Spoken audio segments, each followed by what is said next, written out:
Tools bar থেকে edit in quick mask mode select করে brush tool select করে দেন অপ্রয়োজনীয় অংশ সিলেক্ট করে নিব।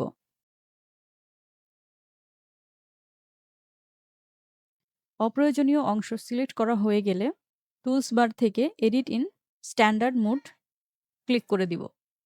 সিলেকশন চলে আসবে। এখন সিলেকশনটিকে ইনভার্স করে দিব। কিবোর্ড থেকে Ctrl+Shift+I অথবা যে কোনো একটি বেসিক সিলেকশন টুলস নিয়ে সিলেকশনের ওপরে রাইট মাউস ক্লিক করে সিলেক্ট ইনভার্স করে দিব।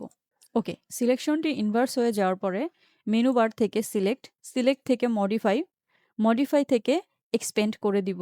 10 পিক্সেল করে দিচ্ছি। ওকে, রাইট মাউস ক্লিক করে ফিল থেকে কন্টেন্ট এওয়ার। ওকে, প্রসেসিং হয়ে আমাদের অপ্রয়োজনীয় অংশগুলো রিমুভ হয়ে যাবে।